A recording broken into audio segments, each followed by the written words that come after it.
Kanina ay nag-file sila ng patong-patong na kasong libel. Laban kay Congressman Barbers. Nako. Dahil doon sa kanyang interview na nililabel niya etong kanyang mga inimbitahan, which is tayo yun.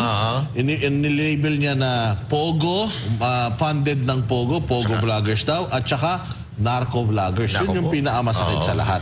So, narco vloggers daw itong mga taong ito. At ginawa ito ni Congressman Barbers hindi sa kanyang privilege speech. Hindi siya saklaw ng kanyang parliamentary immunity. Ginawa niya ito sa isang interview. So, outside ito ng kanyang ng Congress. Kaya, nagsampa ng kaso yung mga kasama natin dyan sa Quezon City RTC. Balita ko, ikaw ay galing sa isang town hall meeting. Ano ba itong town hall meeting na ito, Master Judea, at ano ba ang benepisyo nito sa ating mga kababayan? So itong ginagawa natin yung town hall meeting, kinakausap natin ng puso sa puso yung mga Pilipino, yung mga botante. Inilalatag natin yung mga plano ng ating kandidato. Ipinaliliwanag natin kung posible, kung bakit tumatakbo, kung bakit kailangan nating iboto. At maganda naman po ang responde ng ating mga kababayan dahil tayo po ay pumunta sa kanila bilang tao at tinanggap naman tayo bilang tao. Kaya tayo, nagpapasalamat tayo, mga partner, doon sa mga pinupuntahan nating lugar kahit na ginigipit tayo sa karamihan at hindi tayo binibigyan ng kalayaan ng mga pagkampanya, pero meron pa rin na tumatanggap po sa atin. Huwag po kayong mag-aalala dahil pag nakapasok po ang ating mga kandidato, hindi po mangyayari ang mga pinag-aagawa nila. Ngayon, ibabalik po natin yung dating kalakaran, katulad ng kalakaran na ginagawa ni Pangulong Duterte dati, na lahat po ng mga Pilipino ay malaya sa bansang Pilipinas, na ipapamalas natin o na-exercise po natin ang lahat ng ating karapatan, media, social media, at bilang isang tao. Kasi ngayon nakakalungkot dahil kung sino pa nasa kapangyarihan, sila po, tunay naman na dapat taga-hari-harian, pero pag-hari-harian sa mga gandang gawain, hindi sa panginikil, hindi sa pangigipit ng mga kalaban sa politika. Maging patas lang po tayo. Patas lang po tayo lumaban. Alam po natin yan. Alam po natin na si Pastor Apollo Sigibuloy, nakikita partner, na malakas talaga ang suporta ni Pastor Kibuloy sa Luzon, Visayas, Mindanao. Dahil si Pastor Apollo Sigibuloy lang ang nakagawa ng simultaneous na mga rally sa buong Pilipinas magkakasabay. Kaya medyo natitreaten sila partner dito at binigiba nila na ginigiba. Naririnig natin doon may mga may mga paninirang nakukuha itong mga ating mga town hall kasi syempre binablog natin ito at ipinakikita natin dito sa ating show kung ano yung mga ginagawa natin. May sinasabi sila na hakot yan, puros mga taga KOJC yan. Ano masasabi mo, Ron? Actually kanina, nung nandyan kami sa GMA Cavite, ang tao lang po doon, ang mga taga KOJC, mabibilang natin sa kamay. Kung di ako nagkakamali, 7 lang po kami doon na galing sa KOJC, galing sa SMNI. Although kami po ay hindi miyembro ng KOJC, kami po ay nagtatrabaho din sa SMNI, pero 7 lang kami. At karamihan po, lahat na po dyan na nakaupo ay puro po yan mga taga-GMA Cavite at wala pong miyembro ng KOJC na nandyan. At Master Judea, sumusumpa sila. Sumusumpa sila Sumusumpa sila na susuporta sila sa mga adhikain ni Pastor Kibuloy at hindi lang ni Pastor Apollo Kibuloy, yung mga kandidato o politiko na may matapat. Pastor Apollo Kibuloy for Senator Movement. Yan. So parang nagpe-pledge sila doon sa Pastor Apollo Kibuloy for Senator Movement. Pero mga questions, kasi alam ko, balita, siyempre, ako, nakakapag salita na tayo sa ganito, usually, nagtatanong yung mga tao. Yun ang kagandahan dito sa mga ganitong klase ng town hall, kasi ang bida talaga dito sila. So ano ba yung mga FAQs or frequently asked questions? Actually, ang madalas na itinatanong ng ating mga kababayan sa mga ganyan ay nakakulong si Pastor Apollo Sigibuloy. So, paano niya magagambanan ang kanyang trabaho bilang isang senador kung siya ay nakakulong? Ang sagot natin doon lagi, si Pastor Apollo Kibuloy hanggang ngayon po ay hindi pa rin naman kumbaga hindi pa siya convicted. wala pa siyang kaso. Naniniwala tayo na siya ay makakalabas dahil wala nga siyang kasalanan. At bukod pa doon, kahit sabihin ba natin si Pastor Apollo C. Quiboloy ay nakakulong, ang pinag-uusapan lang natin dito yung brain ni Pastor Apollo C. Quiboloy. Yung brain, yung kakayahan, yung puso ni Pastor Apollo C. Quiboloy para makatulong sa sambayan ng Pilipino. So, ibig sabihin, hindi kinakailangan na nandyan si Pastor Apollo Quiboloy literally dahil marami siya na pagkakatiwalaan. At isa nga, sa halimbawa natin dyan, yung KOJC. Dahil ang KOJC, kahit si Pastor Apollo C. Quiboloy nandun, umaandar pa rin at natural pa rin. Dating normal pa rin ang kanilang operasyon like before, na nandyan pa si Pastor Apollo C. Quiboloy. And pati yung mga rally-rally na simultaneous, kahit nakakulong si Pastor, di ba? Oo, nangyayari yan. Dahil yun ay kaisipan or brain ni Pastor Apollo C. Quiboloy. Yan. Ang hindi kasi nila alam, actually, itong partner Jay, bago ko ibigay sa iyo. Itong mga otoridad, lalo-lalo na yung mga galit na galit kay Pastor Apollo Quiboloy, akala nila na kapag napakulong nila si Pastor Apollo Quiboloy, akala nila kapag nagipit nila si Pastor Apollo Quiboloy, akala nila itong kanyang organization, simbahan, ay babagsak. Ang hindi nila alam, ganito kagaling na leader si Pastor Apollo Quiboloy. Talagang naiinaya, yung mentality, yung ugali, naipasa niya sa mga tao, enough para mag-function sila ng parang si Pastor Apollo Quiboloy din. Yes. So, milyong-milyong Pastor Apollo Quiboloy ito dahil kung ano ang puno, siya ang bunga. Kaya makikita natin, kahit wala siya, nakakapag-organize siya ng nationwide na simultaneous na mga ganitong event. Ano yung sabi nila, partner? Naka-freeze pa yung assets niya. Ang sabi nila? Walang ayuda yan. Walang ayuda. Walang pinamimigay. Merienda, okay lang. Merienda, walang problema dyan. Pero yung sinasabi nila, a true leader create more leaders. Ito yun, si Pastor Apollo C. Quiboloy. Ayan na sila. Kaya, partner Jay, ano masasabi mo? Bakit kaya sa tingin mo, threat si Pastor Apollo Quiboloy sa kanila? Kasi may mga nakikita akong pinopost mo, yung mga sumisira ng mga ni Pastor Apollo Quiboloy. Tarpaulin. Tsaka si Pastor Quiboloy lang talaga ang tarpaulin na sinisira, Jay. Una-una, siyempre, zero corruption. Galit sila dyan. Yan. Sa zero corruption ni Pastor. Pangalawa, yung mga batas ni Pastor na isasampa sa Senado, death penalty yan tapos death penalty pa, medyo ilag sila dyan. At tungkol doon sa mga nagsisira ng tarpaulin, grabe pala bayad nun. Oo, para kang nagjumote ng kasi assignment mo yan Yung pagsira? 700 pa lang, ang isang gabi. 700 pesos isang tao, ang isang gabi. Grabe. May pagkain pa yun. Ang ano lang nila, sisirain yung mga sa PDP Laban. PDP Laban. Oo, yun yung sinabi sa akin. Tapos, mas ang priority kay Pastor. Naku. Yun yung pinaka-priority. Hindi na natin sasabihin kung sinong nag-uutos nito.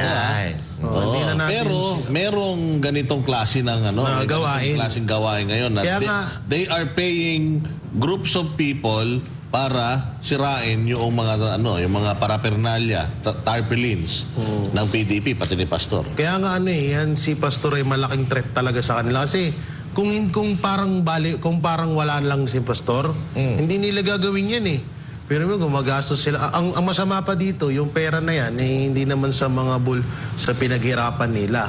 Masama dyan, pata yung mga kinita sa mga sa mga karumal-dumal na issue na ginawa nila sa gobyerno.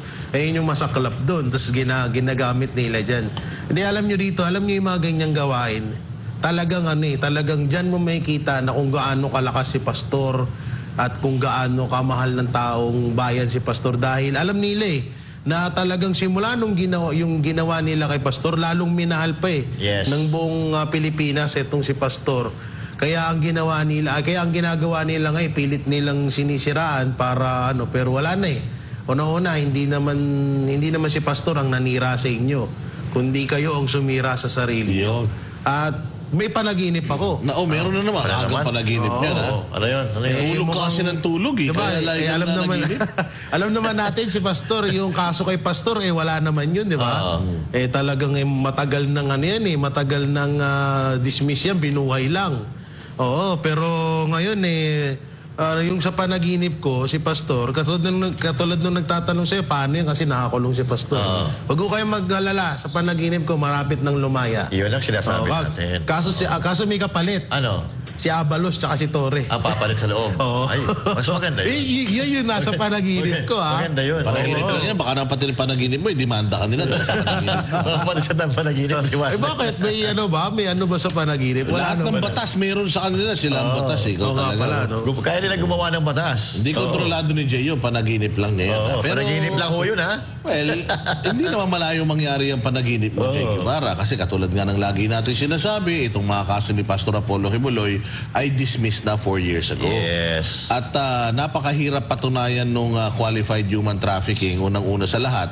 Kasi pag sinabing trafficking of human, meron akong, kumbaga parang ako nasa loob, na labag sa kalooban ko, na pinipilit ako, kinukulong ako, minamaltrato ako. 16 days 16 days na nandoon sa loob ng compound yung mga polis. Kahit isa, wala man lang lumapit para magsumbong. Pero siya gawa-gawa yung dalawa. Gawa-gawa lang. Oo, pero nasunog sila kagad doon. Kasi may interview Oo, nasunog sila kagad doon. Kaya yun din ang yun din ang kagandahan ng may mga vloggers. Yan. Kasi kung walang vloggers noon, wala na.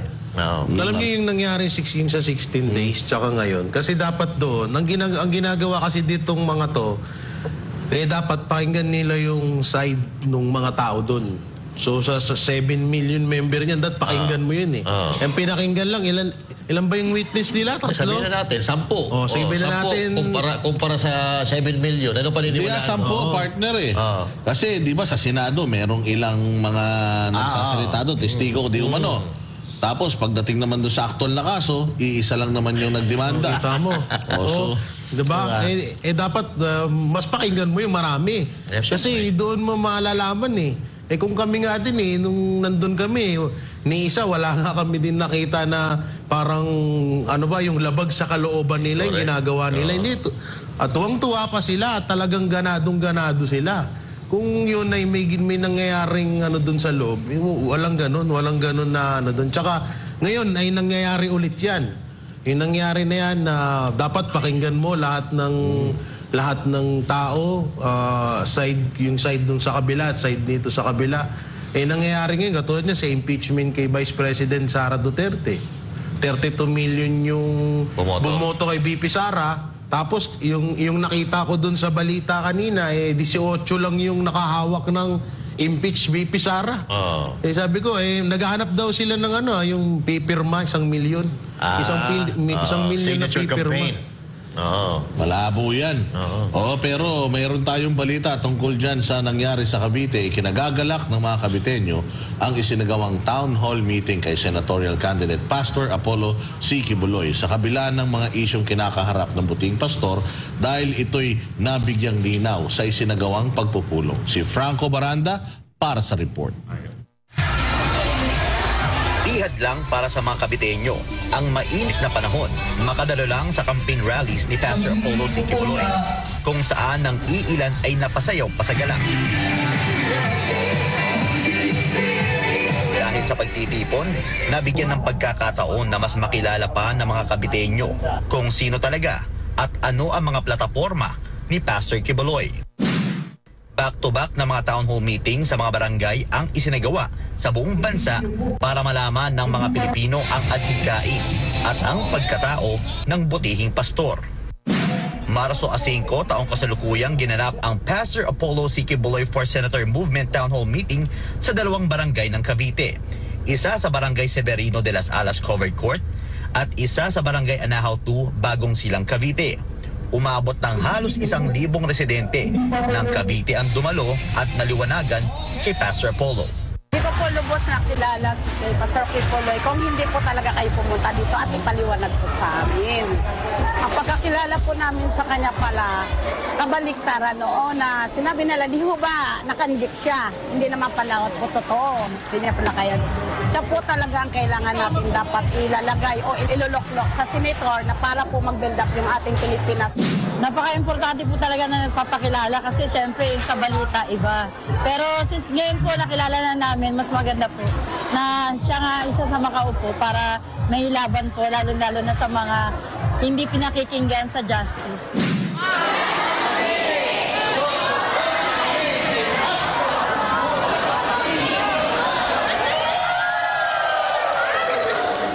Binigyan diin naman ni Julito Abellanosa, punong barangay ng Barangay Severino de las Alas, ang importansya na mabigyan ng karapatan ang mga kandidato na magpakilala sa kanilang mga sarili at mga adhikain sa bansa.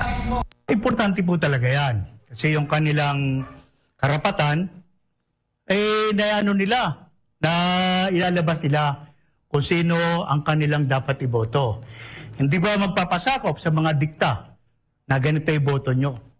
Kasi pag nagpasakop sa dikta, walang mangyayari sa atin. Kaya dapat pakinggan ang plataforma ng isang kumakandidato para dun siya mag-isip na kung dadalhin niya ito. Siyempre, pag-iisipin niya sa kapakanan ng buong Pilipinas, sa kapakanan ng mga tao, tsak yun, dadalhin niya yun. Ikinatuwa naman ni Vice Mayor Percival Kabuhat ng General Mariano Alvarez o GMA Cavite ang ginawang campaign rally ni Pastor Apollo C. Quiboloy. Aniya, mahalagang mabigyan ng pagkakataong makilala ang may mga magagandang hangarin sa bansa, mapalokal man o nasyonal. Importante na malaman ng taong bayan kung ano yung mga plano, programa na makakabuti sa taong bayan. So para sa akin, mas gusto ko wini-welcome yung mga kandidato na gusto pang makapaglingkod. Hindi natin alam, mas marami pa silang maitulong sa bayan ng GMA. Kaya sa mas gusto ko na napapasyalan yung aking bayan. At least, hindi naman ganun kayaman yung aking bayan. Baka may maisishare sila na mas lalo pang ikabubuti ng aking bayan. So sa akin, para sa akin personally, welcome sa akin yung mga ganyan. Maraming salamat. Nakapasyal kayo dito sa bayan ng GMA. At syempre, matagumpay. Kasi nga, para sa akin, welcome nga ang lahat. Lalo tigit, alam ko naman na kami, mga politiko o mga kumakandidato, gusto lang namin at adhikain matulungan ng ating mga kababayan. So, salamat at nakarating kayo sa bayan ng GMA at naiparating nyo yung gustong programa na gustong gawin ng ating kumakandidatong senator, si Pastor Quiboloy.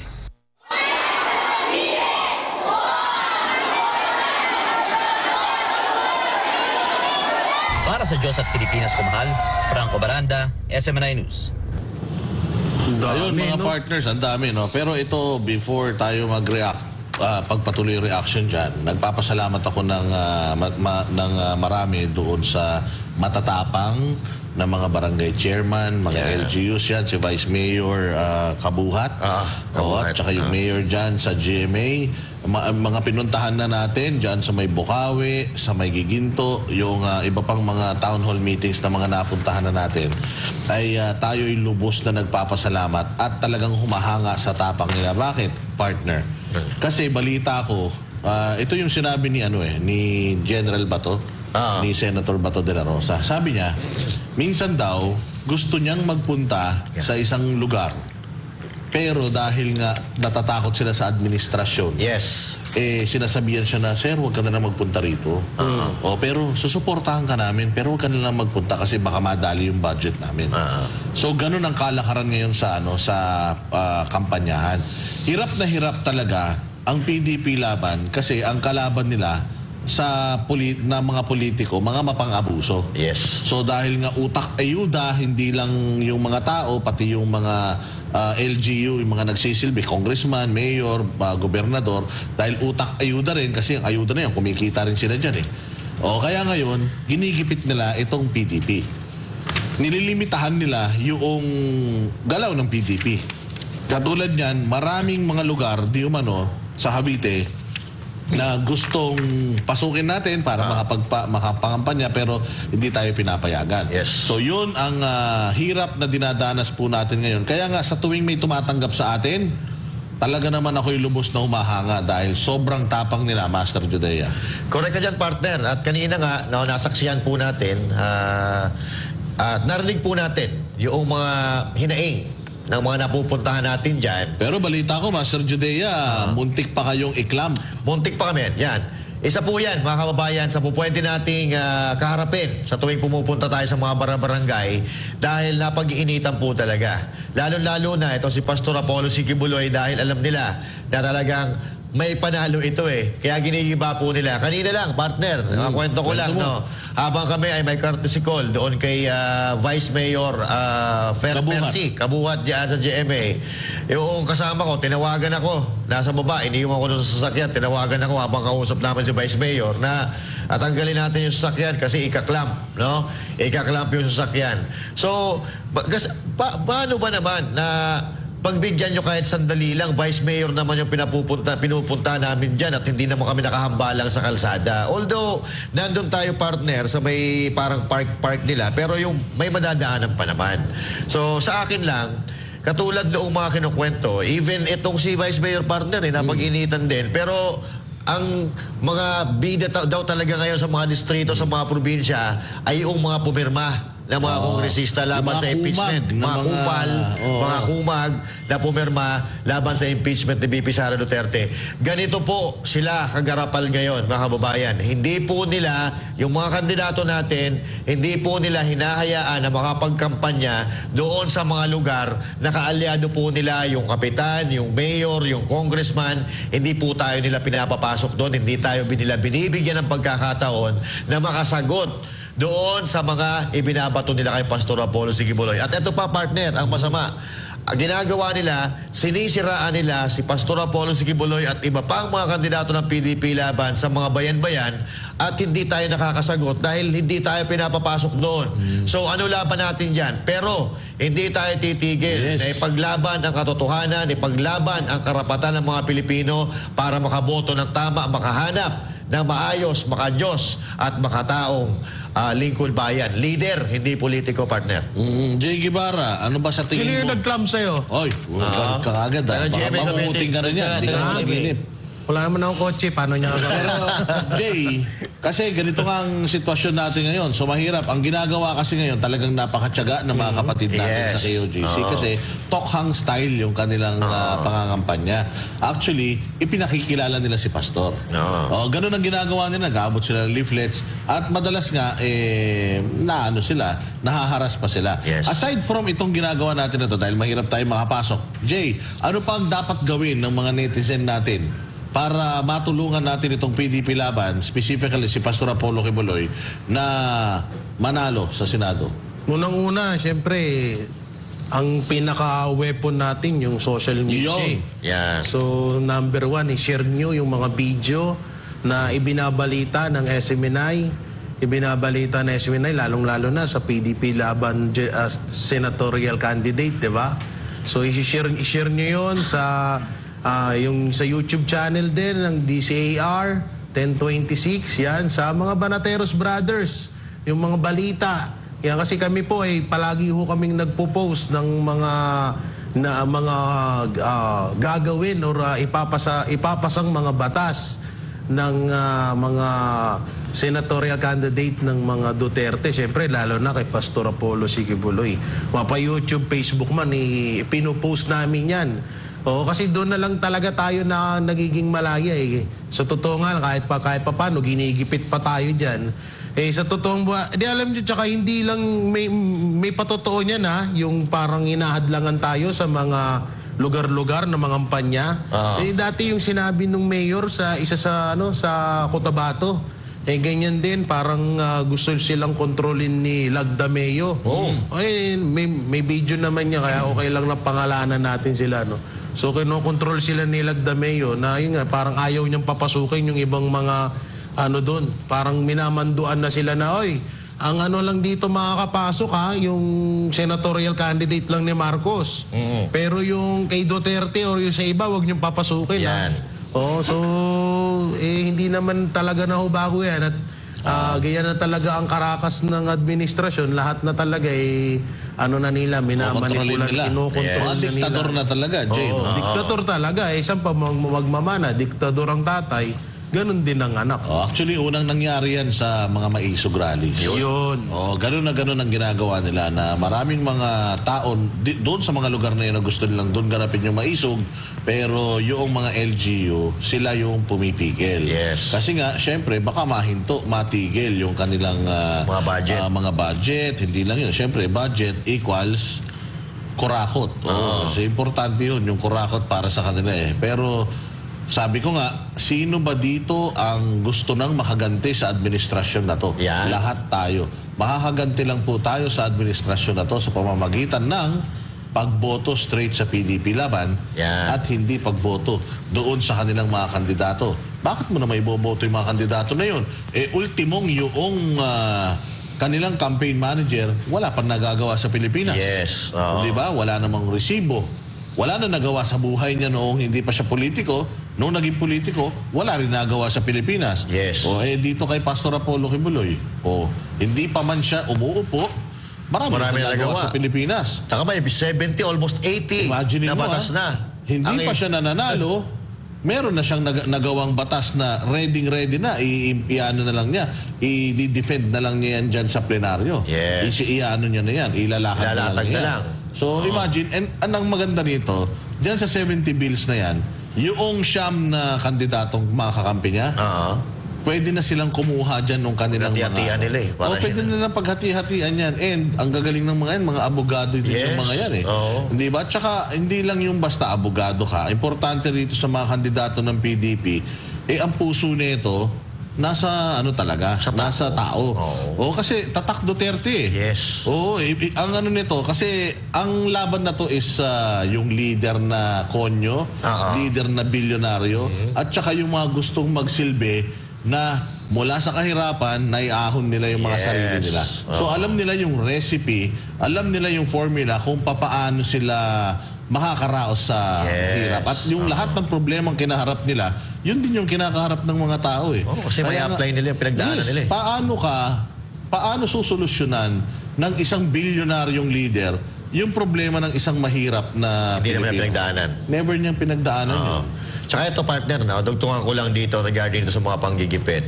Mga kababayan, yung PDP laban po ay gustong mag-ikot kahit sa kasulok-sulukan ng barangay ninyo.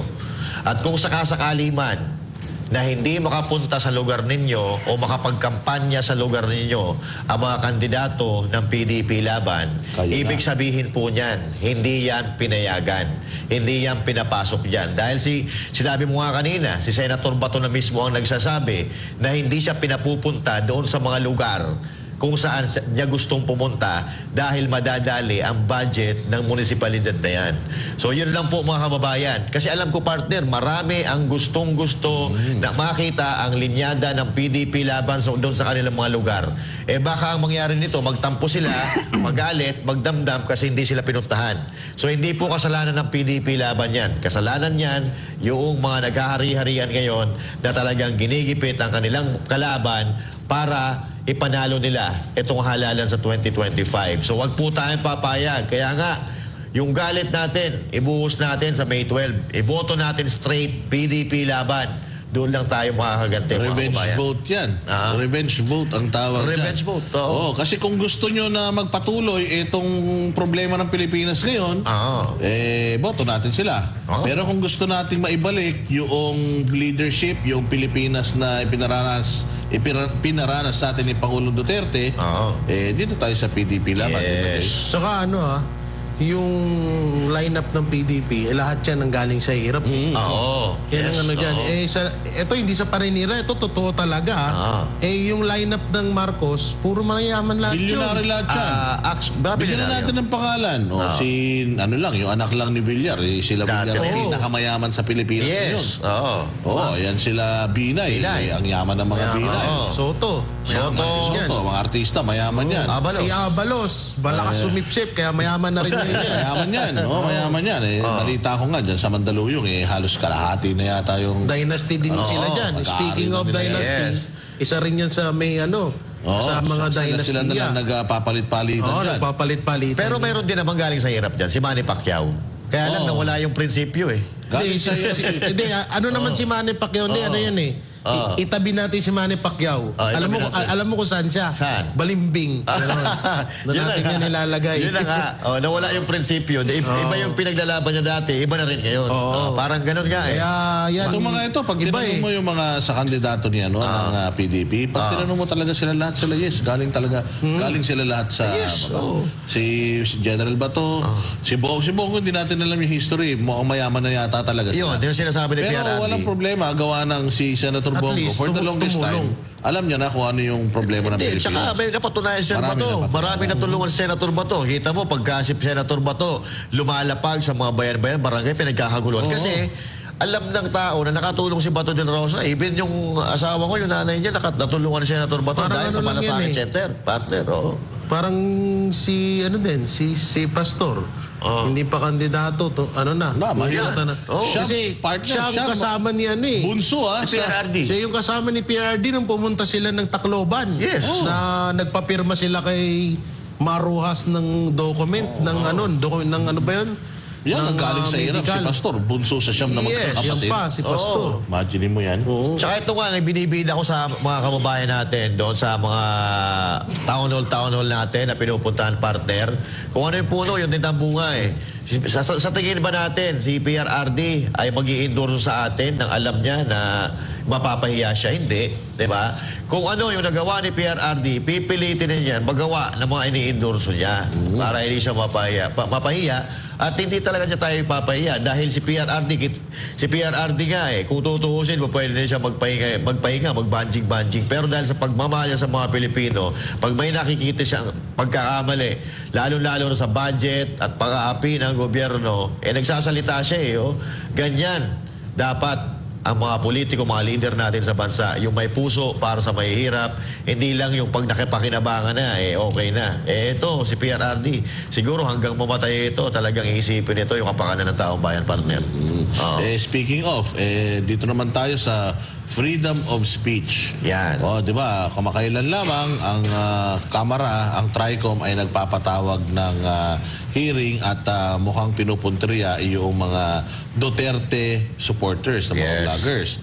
At alam naman natin na ang mga yung Noisy 37 kung tawagin, tumakbo sa Supreme Court para magpasaklolo dahil feeling talaga namin itong kanilang pagkakandak ng hearing na ito ay suppress. Mas-suppress ang ating maraming pagpapahayag. At the same time, aabusuhin lang yung content powers ng Congress. Bakit namin sinabing ganun? Nangyayari nga general nga ganun, coronel nga kung ganun nila si VP nga kung babuyin nila ron, si Pangulong Duterte nga, kami pa kaya na mga normal na tao. So, yung chilling effect na sinet nila, talagang ramdam na ramdam natin yun. Pero hindi tayo natatakot.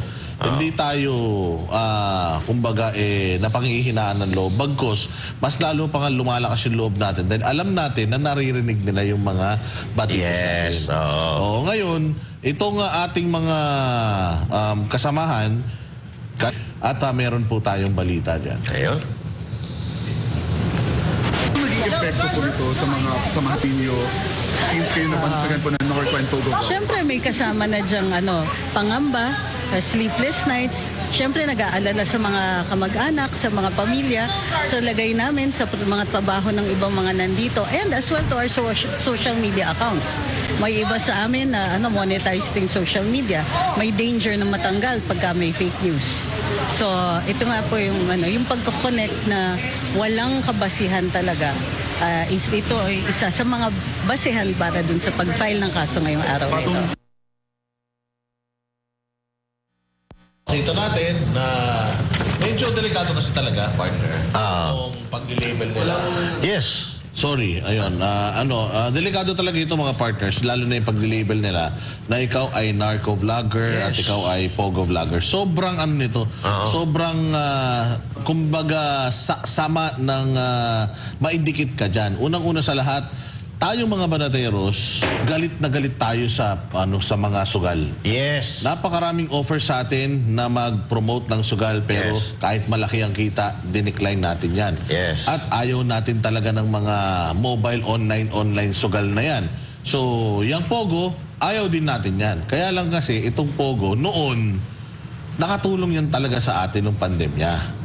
At legal yung Pogo. Parang yung mga online sabong din nila, pag tinanong mo, illegal ba yung online sabong? Hindi. Kasi binigyan naman nila ng binigyan naman nila ng permit para mag-operate So, masama ba itong sugal na ito? Masama, kaya nga ayaw natin Any form of gambling, kung pwede nga lang, pati yung mga physical na mga casino, dapat. Kung pwede nga lang tanggalin, lahat tanggalin Tapos sasabihin nila na ikaw ay isang funded ka ng Pogo. Ang pinakamasaklap, yung drugs. Narco vlogger ka. Galit na galit ka sa ano, galit na galit tayo sa drugs. Unang-una sa lahat, yan nga yung sa Quadcom, gigil na gigil tayo. Kasi bakit parang mas pinagtatanggol pa nila yung mga drug lords, yung mga drug pushers na naging biktima ng war on drugs. Yes. Samantalang tayo, talagang tuwan-tuwa tayo doon sa war on drugs ni Pangulong Duterte. So it doesn't make sense. Yung mga patutsada na yan. And again, ang hirap, ipapatawag ka doon sa isang hearing na hindi pa man nagsisimula, nakikita mo na yung motibo nila. Yes. Kaliwat kanan na yung pagpapa-interview nila at nililabel ka na nila. O makita mo naman, yung mga kasamahan natin, invitation pa lang, gusto na silang ipakulong. I-invitation pa lang yun. So, nagsumagot naman sa invitation, yung ibang mga kasamahan natin, minasamahan nila yung mga sagot. Inisyuhan pa nila ng show cause order. Yes. So, anong klase yan? Hindi ba? So, klaro yung motibo. Kaya, tumakbo tayo sa Supreme Court and it is just right at karapatan ito ng bawat Pilipino magsampa ng kaso. Yes. Kasi yun naman yung gusto nating sabihin eh. If you feel like merong problema sa mga vloggers na ito, may mga nasabi itong mga vloggers na ito na ikinasira ng pagkatao ninyo. May existing law naman. Meron tayong libel, meron tayong kung ano pang mga kaso na pwede nating i-utilize. Di ba, partner? Correct ka dyan, partner. Kaya lang ang problema kasi dito, partner, sa ginagawa nila, mukhang nautusan lang para talagang pabagsakin. Hindi lang yung mga sinusuportahan natin mga Duterte, kundi pati rin yung mga vloggers na maiingay. Kasi nga, alam nila na marami naniniwala sa atin. Social media talaga. Marami naniniwala. Election na naman kasi. At saka ito, partner, ang panawagan natin, hair follicle test. Gusto natin, kahit nga tayo, di ba? Nagpipresenta na tayo na mag-hair follicle test din tayo pag sila nagpa-hair follicle. Tapos, pagbibintangan ka na narco-vlogger, parang malihuwata yan. Tsaka delikado rin ang buhay natin dyan, partner. Oo. Kasi baka mamaya, maniwala sa kanila na ito pala pogo vlogger ito. Ito pala narco-vloggers ito. Pwede kang abang-abangan na lang dyan eh. Now, ito ang problema sa atin sa Pilipinas. Ginagawa po tayong mga tanga ng mga politiko natin sa Pilipinas, lalo na yung mga politiko mukhang pera. Natatandaan niyo pa ba yung Pogo? Yung Pogo po, pinag-initan po yan ng gobyerno ni Marcos, di ba? Yung Pogo po, Philippine Offshore Gaming Operation, no?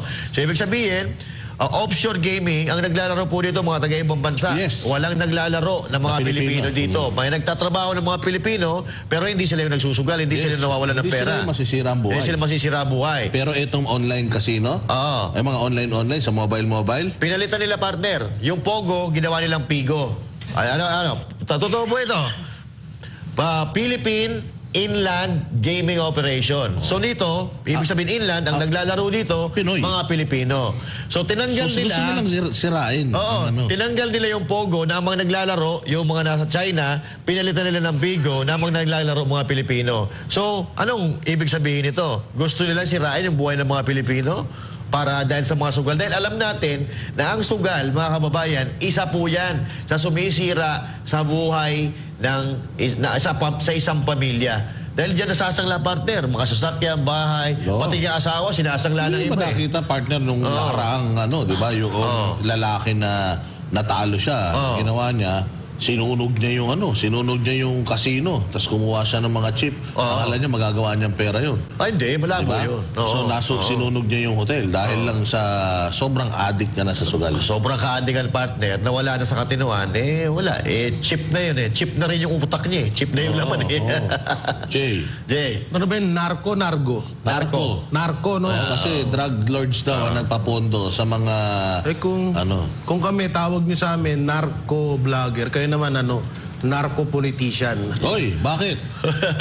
Tama. Kasi baka mamaya bandang huli, alam niyo kadalasan yung mga putak ng mga galit sa mga ganyang bagay, sa ganitong bagay, kadalasan sila yung may mga pakana niyan Reverse psychology. Reverse psychology ang tawag niyan. At yung sinasabi niyong narco-vlogger kami, di magka-drug-tisan na lang tayo lahat para mapatunayan natin kung sino yung bataan ng mga drug lord, di ba? Gusto nilang silipin yung revenue portion ng pagiging vlogger.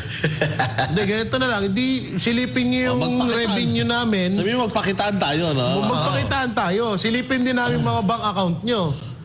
Mas maganda yun. Para it's a tie. Tsaka yung inaano nyo, baka mamaya kayo-kayo din yung mga leader ng mga pogo dito sa Pilipinas. Tsaka ito mga partners. Masyado yung pinupush sa mga vlogger yung binabanatan nga namin pogo eh. Against nga kami dun eh. Tapos sasabihin nyo, kami ay narco-vlogger, kami ay pogo pinuponduhan ng pogo. Anak ng teteng mga drug lord daw, unang-una, kung kami ay mga pogo vlogger, wala kami dito. Wala kami dito sa hindi pa pwede rito. Ang yaman sana natin. Ang yaman na sana namin. Hanggang ngayon nga ako, nangungupahan pa rin eh. Kaya di palagi ko sinasabi yan. Kasi nga kung hindi biro ang maging pogo ang narco-vlogger ano ka na, bilyonaryo na, baka mas mayaman pa nga ako kay Saldigo pag nagkataon eh. Diba? Pero hindi kami ganun eh. Kaya yung mga ganyan na sinasabi nyo, baka mamaya... Paano ka babayaran ng po? Halimbawa lang Oo nga. Sige. Marunong ka ba mag-Chinese? Hindi, tsaka Siyempre, tatanungin ka muna nila, Jay. Magkanong sweldong kailangan mo? Siyempre, paano mo sasagutin yan sa Chinese? Chinese. Arigato. Hapon yun. Hapon ba yun? Sorry. Hapon yun. Tsaka ito, unang-una, kailan tayo nag-promote ng sugal?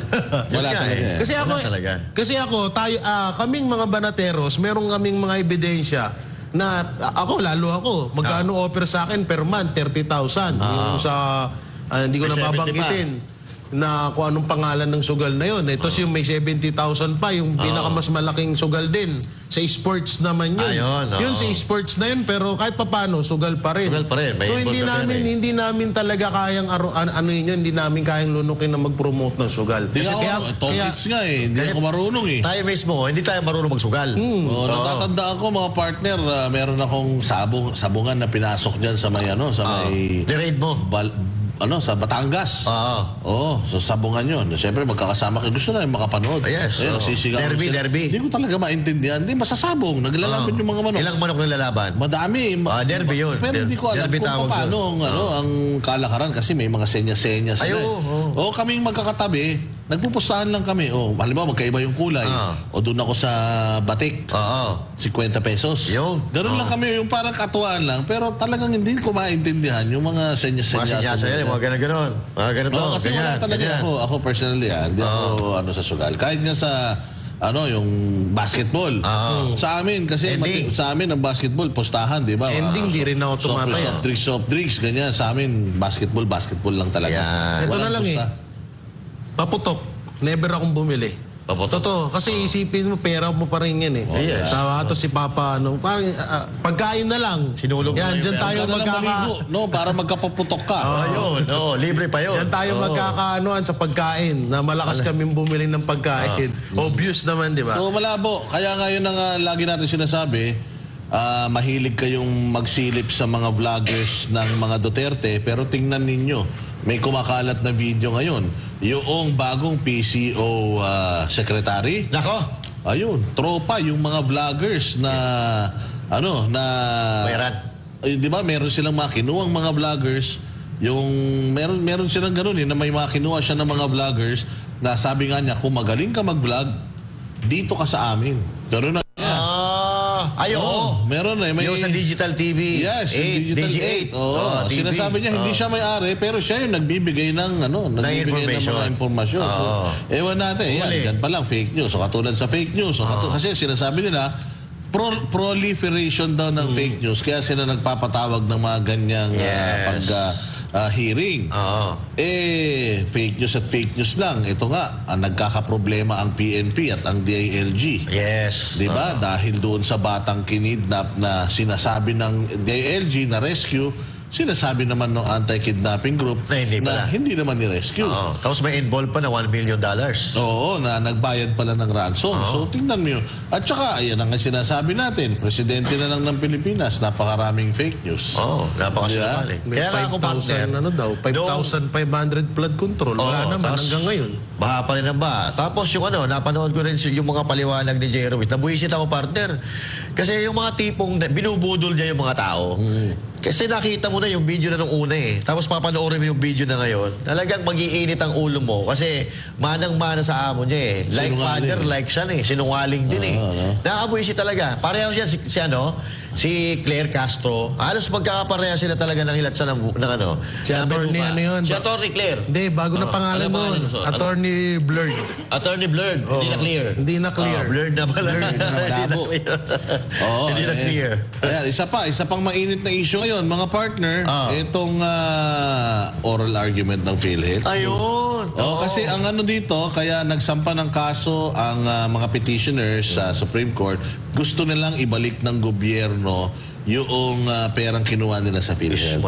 And nag-utos na po ang Supreme Court na ibalik yung pera ng PhilHealth. Nako. So ibig sabihin, illegal talaga yung pagkuha ng pera dyan. Kahit na ano pang pagbalik ta rin yung istorya, illegal. Ngayon, merong isang vlogger na sinasabi niya na tinatakot nyo lang naman kasing mga vloggers kayo, yung mga DDS vloggers. Tinatakot nyo lang naman kasi yung mga tao na kapag nagkasakit kayo, wala nang pera ang PhilHealth. Kasi kamakainan lang na-utilize namin ng PhilHealth. Wala naman nagsabi magsasara ang PhilHealth Wala naman nagsabi na ang PhilHealth ay hindi na magfa-function Pero sa loob ng PhilHealth, malaki problema nila. Ang daming utang nila sa mga ospital. Oo, kasi labag sa batas kapag ang PhilHealth hindi mo in-honor.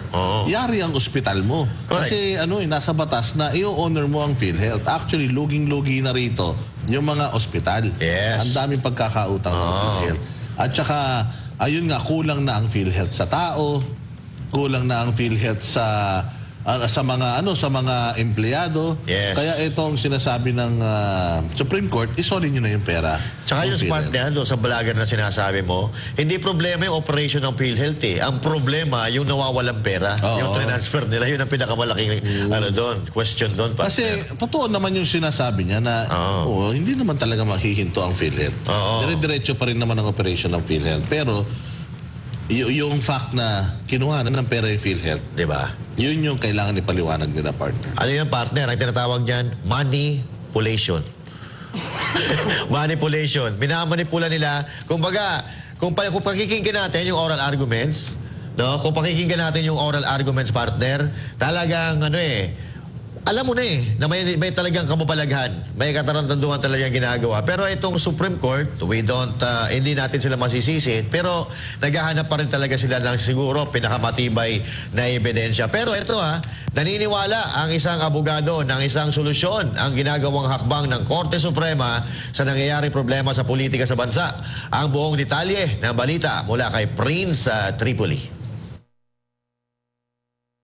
I am happy and optimistic, parang yung hopeful na itong mga problema sa ating bansa medyo masolusyonan ito.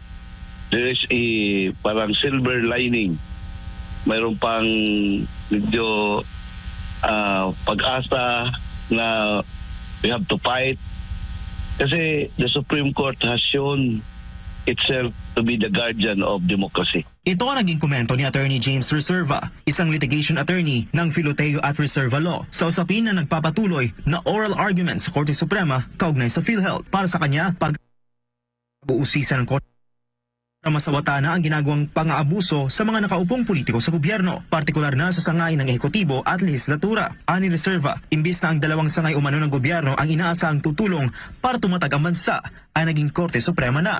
Maka-achieve ng equilibrium when the Supreme Court will try to mediate or mediate itong mga issues concerning acts of co-equal branches of government. the Supreme Court is not trying to assert its superiority, but what it asserts is the supremacy of the Constitution. Kasi yan naman talaga ang mandate nila, to be a guardian of the Constitution. Ipinuno pa sa nangyaring oral argument, nalaman ng taong bayan ang katotohanan at bilang isang Pilipino na nagbabayad ng buwis, may karapatan umano itong magtanong kung saan napupunta ang perang ibinabayad sa PhilHealth. At least, at our own very eyes, nakita natin talaga how they abused itong pondo ng PhilHealth na supposed to be para ito i-improve yung delivery of healthcare services under the Universal Healthcare Law at saka under tax law. Dapat ito itong pondo na ito para sa pangangailangan ng mga kababayan natin sa health sector. Iniit naman ito na dapat gamitin ang naturang mga pondo para mapalawak pa ang mga benepisyo ng PhilHealth, mapabuti ang mga serbisyo at kumuha ng karagdagang mga tauhan para matugunan ang mga pangangailangan sa healthcare ng bansa. Kung maalala, sumentro ang ikatlong oral arguments ng Korte Suprema kaugnay sa paglilipat ng pondo ng PhilHealth sa kung paano nga ba ginagamit ang pera ng ahensya para sa mga ibinibigay na benepisyo nito. Nakatakda namang isagawa ang susunod na pagdinig sa Abril 29, kasabay ng inaasahang pagpapasa ng Korte Suprema sa magiging kapalaran ng kontrobersyal na paglilipat ng pondo ng PhilHealth. Ako si Prince Tripoli, ang inyong citizen correspondent para sa Diyos at sa Pilipinas nating mahal.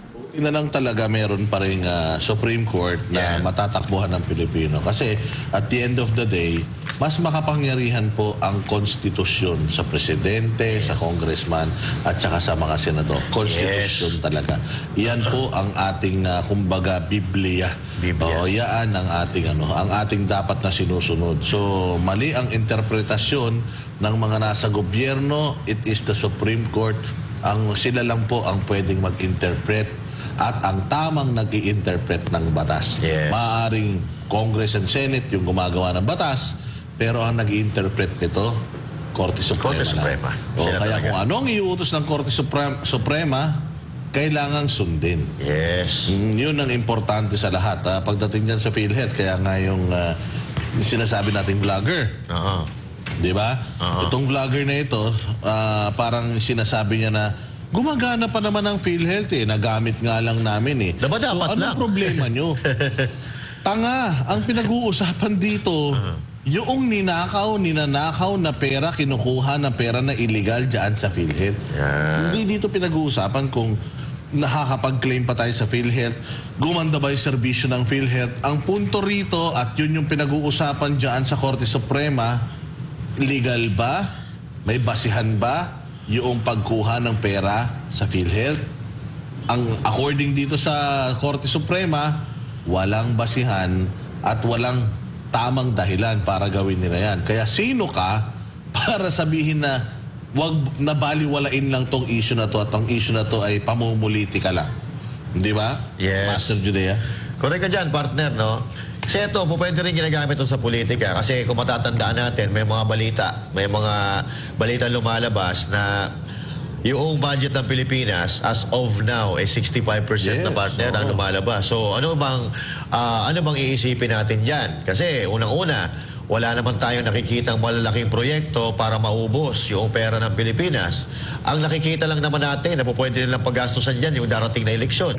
So ibig sabihin, talagang nagagamit sa politika. Pati siguro itong paglipat ng pondo ng PhilHealth diyan sa kung saan-saan, kung saan mga insertion na yan, papunta doon sa tulay na pinag-usapan natin na may budget na binadgetan uli. So saan nila gagamitin yan? So wala tayong iba na pinagdududahan dyan, kundi eleksyon. So ibig sabihin, yung pera ng gobyerno ay hindi malabo na nagagastos po talaga o nagagamit talaga dito sa kampanyahan sa 2025 election. Katulad lang halimbawa, itong mga akap-akap na yan. Pero hindi natin sila masisisi kasi sumusunod daw sila sa batas. Na ang sinabi ng COMELEC na bawal daw itong mga politiko makita kung saan may nagbibigay ng akap or AX. Pero doon sa mga campaign rally nila, kasabay nun. Kasabay nun ang pamimigay ng kanilang mga ayuda. Kaya nga marami ang naiinganyo ng mga tao dahil meron silang pantapat doon sa pagpunta nila. Dumadating pa nga sa punto na inilalak nila yung mga nanonood para pagbukain na marami talaga na sumusuporta sa kanila na kabaliktaran po doon sa nangyayari sa tunay na buhay kung ikaw ay maglalakad-lakad, magtatanong-tanong sa kalsada. So para sa akin, ito ay napakatinding manipulasyon ito sa kapangyarihan ng gobyerno, sa resources ng gobyerno, pera ng gobyerno. Ang kawawa dito, ang mga ordinaryong Pilipino. Partner.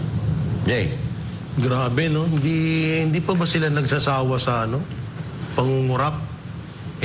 Buwan-buwan pinaghihirapan ng taong bayan na hulugan yan. Tapos ang pa rito, alam nyo, dapat talaga may managot na rito para dapat may makulong na dyan No, dapat hindi pero lang... Pero masasabi mo na iniimbita na dyan pinapatawag na si Kimbo? Sa sa budget yun pa? Sa budget yun. So iba pa, meron iba na. pa. Grabe, isa pa lang to. Pagod na pagod si Solgen, no? Si Solgen. Meron na siyang PhilHealth, tapos meron pa siya Mycam. Tapos ayun pa, meron pa sa impeachment pa. Impeachment pa. Nagpapaliwanag na rin yung TRICOM. Nako. Diyan sa petisyon ng mga vloggers.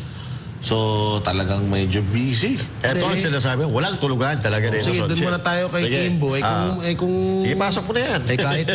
Kahit naman sino siguro, kung malakas yung naging kabig mo, okay lang na patawag ka nang ipatawag. Oo. Tsaka dito, yung about, yung sa Mycam kasi, medyo dalawa sila doon, ni Saldico Hindi pa pwedeng si Kimbo lang ang humarap doon. Hindi na ito mahagilap ni Saldico Oo, balita ko, nagtago na sa Bicol. May nakita ko kasi pina-follow ko yung niya pina-follow ko si Saldico. Page niya? Meron siyang parang mga hospital pinagagawa sa probinsya niyo sa Bicol. Talaga? Meron naman pala Bumabawi siguro. Hindi ko kasi masyadong tinitingnan yung partner Pero malay natin, baka si Teacher Estela Kimbo na pala magpapatigil dyan sa mga arguments. Kasi umamit to Baka mamaya malay mo umamit, di ba? Oo! Hindi siya makakatanggi dyan. Wala na. Umamit na siya Huli na siya dyan. Jay, sige, diretso mo. Pero yun nga, sabi ko nga, dapat may managot na dyan. Hindi lang puro resignation, hindi lang puro investigation ng mangyari dyan. Talagang may managot. Kasi hindi biro yan Pera ng taong bayan yan, na buwan-buwan, pinaghihirapan, dugot pawis ang inilalaan nila dyan. Tapos pupunta lang sa bulsa ng ihilan. Yes. So hindi po pwede yun. So para sa akin talaga, wag na na lang tayo, puro na lang tayo investigasyon, puro ipapatawag. Pero wala naman nakukulong. Yun yung mahirap dito sa Pilipinas No, yung kasi may proseso din. Katulad yan. May proseso sa mayayaman. Katulad yan. Pero pagdating sa mahirap, walang proseso. Kasi tinamon lang kay Pastor Kibuloy, nakakulong siya ngayon, di pa naman siya guilty. Si Franz Castro, nasa laya. Guilty yun. Si Herbert Bautista, nakaraan lang, na siya, na guilty din siya. Pero hindi pa rin nakakulong kasi may apila pa. So yun lang problema. Kapag madami kang pera, kung enough yung ninakaw mo, kaya mong pahabain ng yung kaso hanggang sa magsawa sila. Kaya nga siguro... Tingnan mo na lang si maputol lang ito, saglit master. Tingnan mo na lang si Torre. Hanggang ngayon, buhay pa rin. Grabe naman. Gusto mo hindi naman, wala ko sinasabing mamatay. Ibig ko sabihin tingnan nyo naman, diba? Hindi naman tao yun Ano yun? Kao yun Grabe talaga. talaga.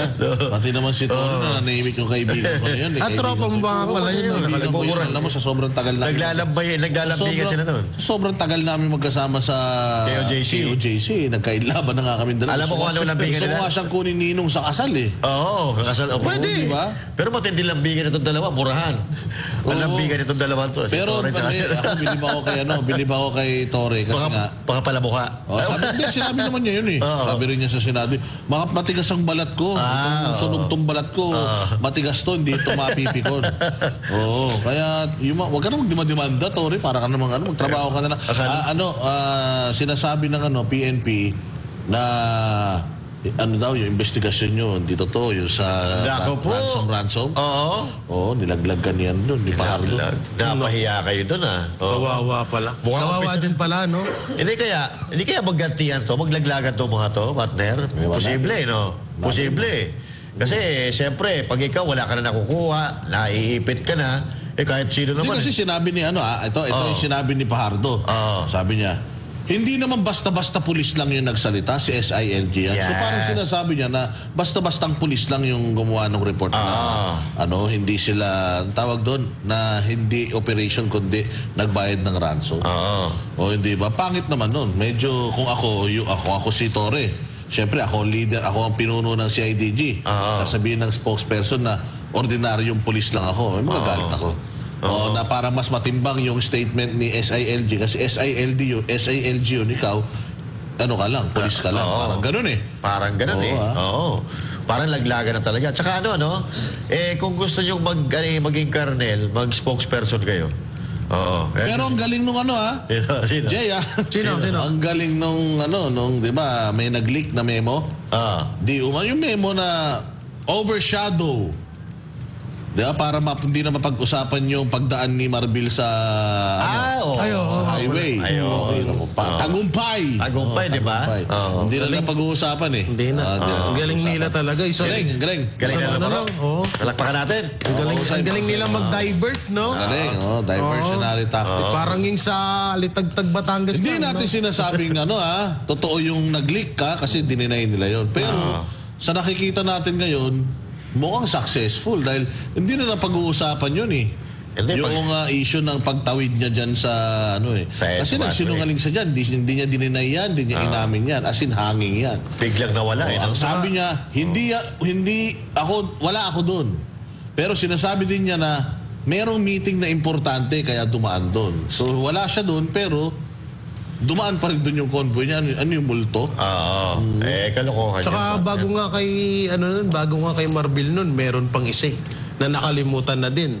Yung kay Pacquiao, 'di ba? Yung convoy ni Pacquiao doon din dumaan. Ay, wala akong kwentang tao kasi yun. Wala akong kwentang tao yun.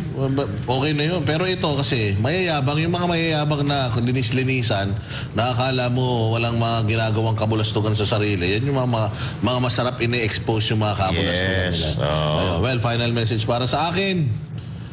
Hirap man tayo sa pangangampanya, napakadali namang ikampanya ng PDP. Yes. Tingnan lang natin kung ano yung mga kapasidad meron sila, lalong-lalo na si Pastor Apollo Kibuloy. Tingnan lang natin kung ano yung meron sa kanila. Sigurado ako, kayang-kaya nyo rin. Hindi lang kami, hindi lang itong mga banateros na mga kapatid ko, yung kayang-kayang sagutin lahat ng katanungan ng mga ikinakampanyahan namin. Yes. Kayo rin mismo, lalo na yung mga OFW nanonood ngayon, magandang gabi sa inyo. Yung mga kamag-anak ninyo, kung hindi man po kayo makapag-boto online, siguraduhin po natin na yung mga kamag-anak natin sa Pilipinas ay ating ikinakampanya yung mga tamang tao.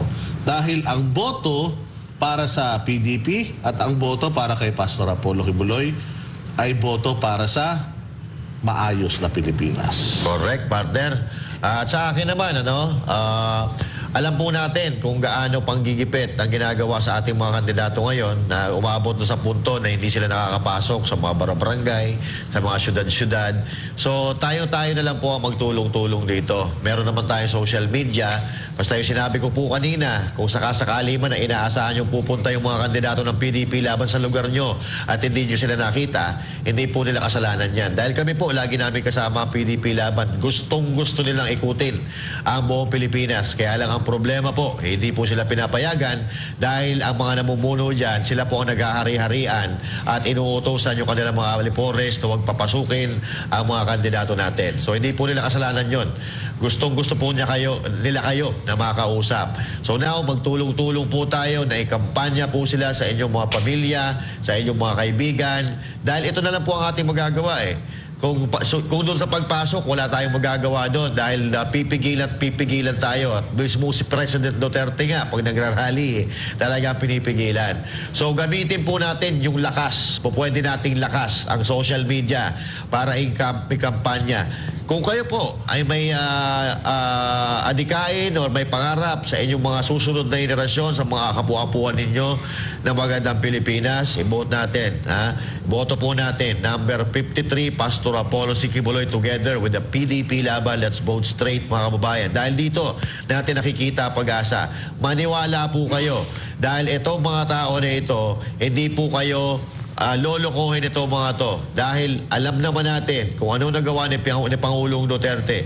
At kung anong nasimulan ni Pangulong Duterte, yan din ang ipagpapatuloy ng kanyang mga kandidato kapag ito ang binigyan natin ng pagkakataon na paupo diyan sa Senado. Partner Jay.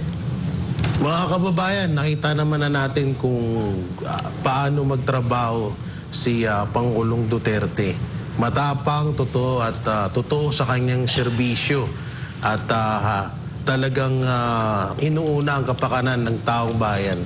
So kayo na po ang talagang makakapagdesisyon at pumili ng totoo sa mga kandidato na iniendorso po ni Pangulong Duterte sa darating na halalan.